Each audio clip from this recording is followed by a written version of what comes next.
Hey everyone, today we're going to be reviewing a solo game that I played a few days ago where I got third-partied and sandwiched quite a few times, but I was able to play through them. I also do play for Island this game, and I think that the things that I did while playing for Island are good to know and might be beneficial to you all. A really quick thing before we start is that little timer above me and the numbers below me, that is from a subathon that I did on Twitch the other day. The numbers on top and bottom don't mean anything, just ignore them. This is taken directly from my stream, so there's no way for me to really get rid of those. So let's begin. Normally I do land when I'm trying to fight for Lavish top left at that little vault area, if you all know it. If you watch the streams, you probably have seen me land there quite a few times. But my drop is a little low, so I do mix it up here by landing at this house instead. I see that little guy right there landing late, so I just decide to land on this house and take my free elim. Now I spent some time looting that, not a lot of time, and I'm able to walk out of here with decent fighting loot. As in, this loot is good enough to fight with, but I'm not going to be winning any really good fights. Now from gas station, I head on into Lavish. The loot is decent, better than it was, but still not amazing, but it's good enough. My goal here, as always, is to get the auto shotgun. I do see some EMPs, and so I immediately swap to them. I drop the bunkers for them, which is a little risky, but it is pretty good. I do hit that very nice shotgun shot and time this perfectly with the crash pads. Sliding into an area with crash pads gives you a little bit more distance than you'd think it would. Crash pads are not bad mobility, they're just inconsistent mobility. Sometimes when you slide into them, they don't work. If you don't notice, what I do is I use my right-hand peek here. There is another person here, so I'm aware of it. I have my shotgun out, I'm ready. You should always assume that you're gonna get third-partied here. But what I do is, instead of running to the right side and exposing myself, I see this person coming in from the left. And so I go up to the left side and give myself a right-hand peek. So you see how I can see this person entirely, but they can't see me at all. None of my body's exposed, but I can see them perfectly. So if I peek out a little bit and take shots, only this part of my body's exposed, but to them, like, I can see all of them. So you always want to take right-hand peeks when possible. Then they kept running, so then I didn't keep using the right-hand peek. They just kept going in the open. But you always want to take your fights from a right-hand peek if possible. Right-hand peeks are very, very huge. They're the ways you should always take shotgun fights. Fights in general, but especially shotgun fights. So with all this, I now have Flowberry Fizz, Shockwaves, EMPs, really, really good loot. I see these two little guys fighting, easy kills, doesn't really mean anything, these are just little guys. After that, I take advantage of the fact that I have Lavish Slayer to myself and pick up a few more Shockwaves before I rotate in. Now at a basically perfect loadout right now. Shockwave, EMPs, Flowberry Fizz. You always want to run Shockwaves if possible. They are the #1 mobility item in the game, for sure. I played this game, but right before the TMNT Mythics came out. Some of you might be wondering if you should be using the TMNT Mythics or Shockwaves, but I do recommend using Shockwaves. Now, I do take a car up here because I want to grab Forecast Tower as fast as I can. You should always be playing for Forecast Tower if possible. Forecast Tower is something that will help you win games. So while I'm going for Forecast Tower, I see this person, looks like a Goku skin, and they do have a medallion, so they don't seem very aware, and I want to take them out quickly if possible, just make my game a little bit easier in the long run. Move up behind this tree, I look, and now I'm getting sandwiched here. It's hard to tell, but they are right there. So now, in my mind, I want to let this car drive past me so I don't get sandwiched between Goku and this car. But they just drive right through me.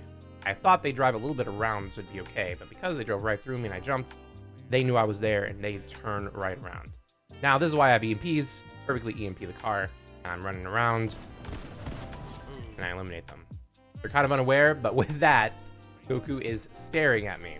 EMPs right there help make that fight very, very, very quick, because if that fight was a little bit longer, Goku would have third-partied quicker and that could have been bad. Now Goku has a riot shield. Not great at all here. This is really not good. I do have the Shockwaves and EMPs, and so I am more than willing to just use it all to get rid of this Riot Shield player. I believe this was before the Riot Shield got nerfed. Maybe it wasn't, but I have the Enforcer, which is not a good AR to use against the Riot Shield.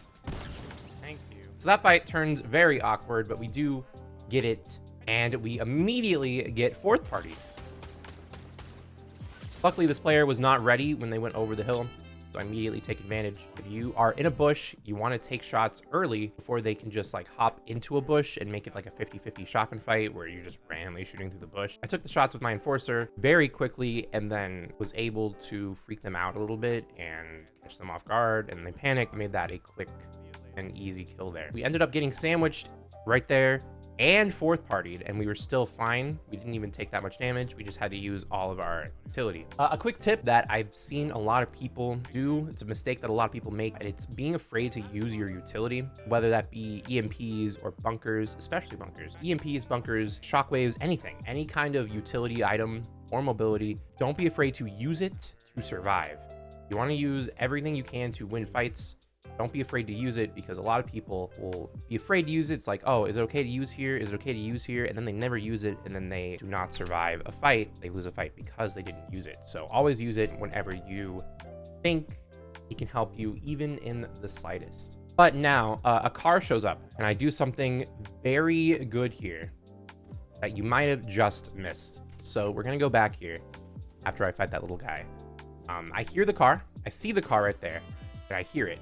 So instead of running right at the car, because with the visual audio, I know they're right here, I don't run from the right side. I run from the left side up to the right side. So instead of walking over here, exposing myself to them, I walk to the left so they can't see me and give myself a right-hand peek. So this is very quick. I just run from the left and I'm safe right here. If I was on this side, they would see my entire body right now, but because I'm on the left, I'm at a safe spot. They don't know exactly where I am because of this, and they just grapple up because they don't see me, and it gives me a free shots here. It gives me free shots because I ran up from the left to the right side instead of just running straight up for the right. So if you ever see moments here that you can take right-hand peeks, it's great, because right now this is just a free elim.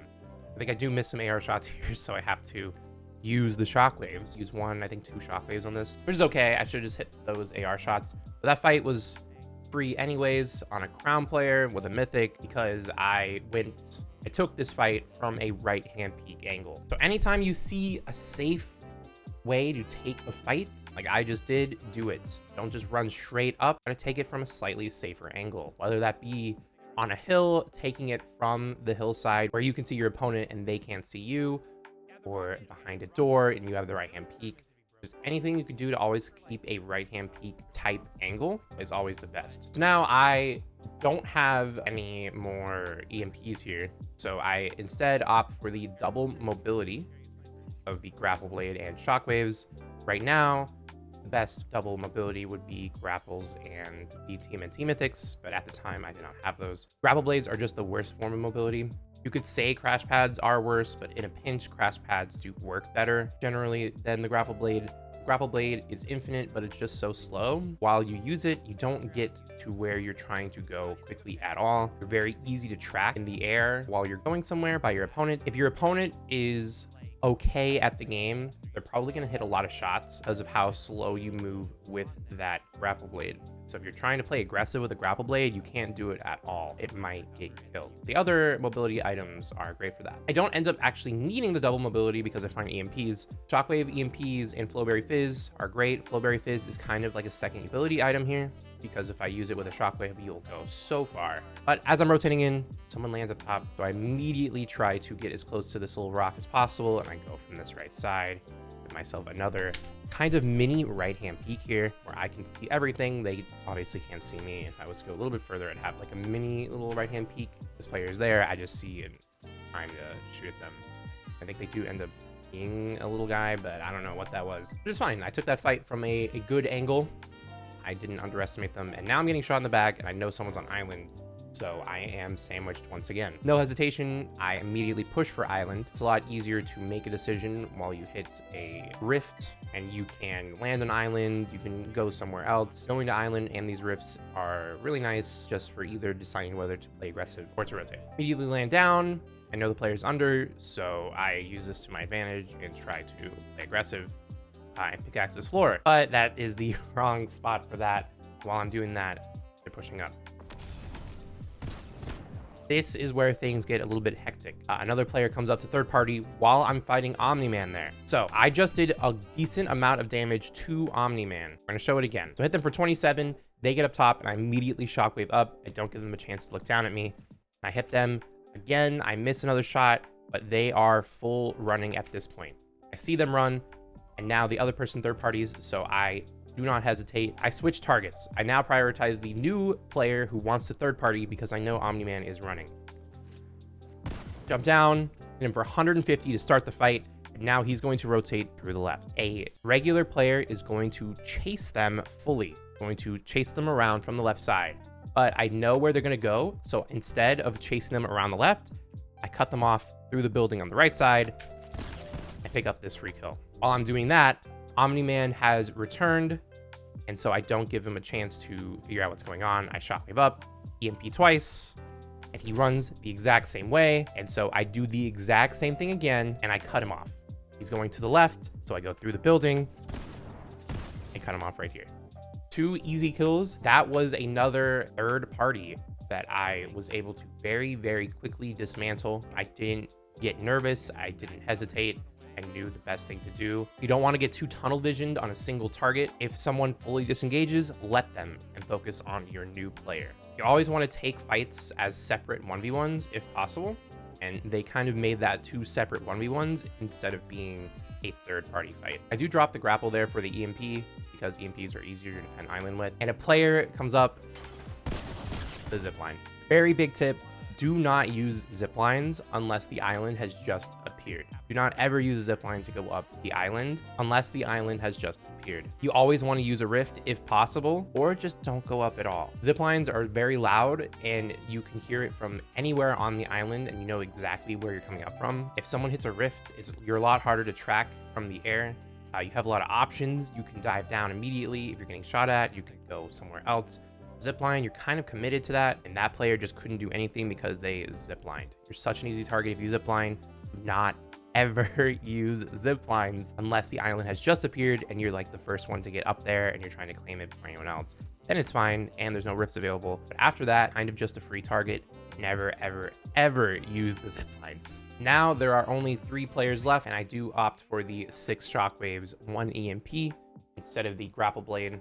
I'm more willing to keep the single EMP over the grapple because I have Flowberry. Flowberry Fizz and Shockwaves are kind of just 2 mobility items instead of 1. You always want to kind of pair them together. Because of that, I'm willing to take the single EMP that might be what helps me win a fight. Now, when I'm gliding in here, you're looking at the map right now, the mini map. This area was just in Storm, which means that there is no one on this side because they'd just be in Storm. When you're trying to decide where to land on these kind of zones, where half of it was in Storm, half of it wasn't, everyone's going to be on the side that was just in the safe zone, and no one's going to be on the area that was just in Storm. I see all this loot, but here fights immediately. I want to try to get rid of players as soon as possible here in a safe way. It was a little guy, but now it's a 1v1v1. Now, I do make a mistake here, and I tunnel vision too much on this player. They have a medallion, they have a crown. In my mind, they're my biggest threat, but there is one other person in this lobby. What I should have done was been more aware. I'm constantly moving even while I'm standing still there. I'm shuffling back and forth, and I do get sniped. That could have been really bad for me, but because I'm shuffling back and forth, I'm a little bit harder of a target to hit. If you ever have wondered why I'm always moving, I'm always like jumping when I can, I'm just making myself a harder target to hit a sniper from any direction. And right there, it does end up working out. I'm not standing still. If I was, I'd probably a very easy target. But now I'm sandwiched between the left and the right side. So I want to get out of this sandwich. I immediately rotate to the next zone and let those players do what they're doing. Now, I can see this player, though, is trying to do the same thing that I am. They are rotating to the south right now as I am. So it kind of becomes a race to this hill, and whoever gets up there first is probably going to win this game. So I'm willing to use my Flowberry EMP here to get up way faster than this player. I'm here, they're not ready for it, and I just jump down right on them because they did not think I was going to be up here before they were. Now this becomes a 1v1, and I know this player is over here because of their medallion. They are very slow on their rotate. I see them on there on the zip line, and now I don't even take a risk. I don't stand out in the open. I come back and play the hill. They can't see me at all, and I'm trying to use my extra field of vision on the top part of my screen to see them. It's very hard to see, but they're right there on the railroad track. It's a little blurry from the stream, but they are on that railroad track. And even just taking this fight, I'm not standing closer to him to make it, even though the shot's easier to me, I'm playing back, minimize the risk to to myself. Hit a couple shots here, hit him for 70, which is not bad. Overshield gone, done a little bit of damage, and they're behind the rock. Now I see this building. Now, because this player does not have line of sight on me, I can just go right up to this building. However, they will beat me to this building, so I just use that building to block my shockwave and full push them while they're not expecting it and win this game. So to recap, don't panic when getting third-partied or sandwiched. Try to take your fights accordingly. If you think you can win the fight quickly, you can take it, but don't be afraid to leave a fight if that is what it takes to survive. Carrying utility items like EMPs are great ways to end fights quicker, and don't be afraid to use them if possible. It's better to use your utility and survive than to not use your utility and lose because of it. Never ever use the zipline on island. Ever, ever, ever, never, ever do it. I cannot emphasize this enough. And lastly, make sure you use your right-hand peeks when possible. Don't overexpose yourself. Don't give your opponent an easier target to hit. Try to take fights from a right-hand peek whenever possible or from a less exposed angle. Hope you all enjoyed. Don't forget to like and subscribe, and I will see you all in the next one.